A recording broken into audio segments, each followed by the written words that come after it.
हमारे साथ बातचीत करने के लिए बीजेपी के सांसद मनोज तिवारी जी हैं। सर, जनता की अदालत अरविंद केजरीवाल लगा रहे हैं और वो कह रहे हैं कि इसे हरियाणा जम्मू कश्मीर में बीजेपी के लोगों को लोगों ने घुसने नहीं दिया। अब जब दिल्ली के चुनाव में वोट मांगने आएंगे तो कहना हमको डबल लूट की सरकार नहीं चाहिए। देखिए, अरविंद केजरीवाल भ्रष्टाचार के मामले में जेल में है, बेल में बाहर है।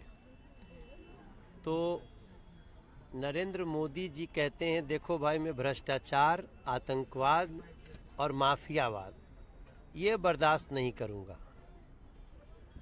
अब अरविंद केजरीवाल को सपने में भी मोदी जी दिखाई देते होंगे, तो इसलिए वो बार बार सोच रहे हैं जल्दी मोदी जाएं तो हम लूटें। तो मोदी जी थे, मोदी जी हैं, मोदी जी रहेंगे। भाजपा थी, भाजपा है, भाजपा रहेगी। 26 साल से दिल्ली में भाजपा नहीं है। दिल्ली में तो आम आदमी पार्टी है ना, फिर भी दिल्ली के लोगों को इस तरह से पानी के लिए और बिजली के लिए रोना पड़ रहा है। 20-20 रुपया यूनिट बिजली का बिल ले रहे हैं सब। मतलब एक आदमी 500 को कनेक्शन दे देता है, आखिर बिजली विभाग वाले मिले हैं तभी देते हैं ना, नहीं तो एक कनेक्शन पे जहाँ 4 कनेक्शन हो आदमी आ जाएगा तुरंत। तो चूंकि उनको 20 रुपया यूनिट मिल रहा है, लूट रहे हैं दिल्ली की जनता को। अब चूंकि दिल्ली की जनता ये फैसला करने वाली है कि 10 साल के बाद फिर उन्हीं लुटेरों को रखा जाए या भाजपा को लाया जाए। मुझे लगता है लोग अब भाजपा की तरफ झुक रहे हैं। अरविंद केजरीवाल ये कह रहे हैं कि उन्हें कोई सत्ता का लालच नहीं है, वो जनता के बीच जा रहे हैं। वो पंजाब और दिल्ली का उदाहरण देते हैं कि वहाँ पे लोगों को फ्री बिजली, अच्छे स्कूल में, लेकिन जहाँ बीजेपी का शासन है वहाँ भ्रष्टाचार हो रहा है। वो यूपी का उदाहरण दे रहे हैं। यूपी से बड़ा राज्य आजकल कौन है? बेटियां सुरक्षित हैं, गुंडे माफिया जमीन में गड़ गए हैं। एक भी कोई किसी को छेड़ने की कोशिश किया तो उसकी जो मरम्मत होती है वो आप समझ सकते हैं। बेटियां खुश हैं, किसान खुश हैं, छात्र खुश हैं। उत्तर प्रदेश आज एक विकास का मॉडल बन गया है। अरविंद केजरीवाल क्या करते हैं?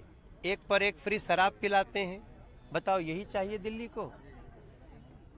बिजली की मीटर लगने नहीं देते हैं, म्यूटेशन होने नहीं देते हैं, वो हमको लड़के करना पड़ रहा है। अब अरविंद केजरीवाल खत्म, टाटा बाय बाय।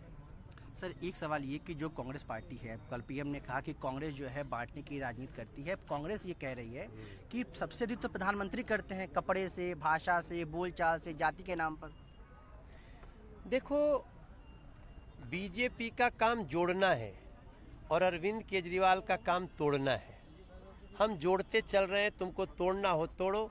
हम गरीबों के जीवन में खुशहाली ला करके रहेंगे, ये बीजेपी का शपथ है। सर, मोहन भागवत ने कहा कि ये भाषा, जाति और प्रांत का भेदभाव मिटाना पड़ेगा। उन्होंने कहा कि हिंदुओं की सुरक्षा के लिए एकजुटता बहुत जरूरी है। बहुत अच्छी बात कही है भाई। हिंदुओं को तो एक होना चाहिए, सभी को एक होना चाहिए।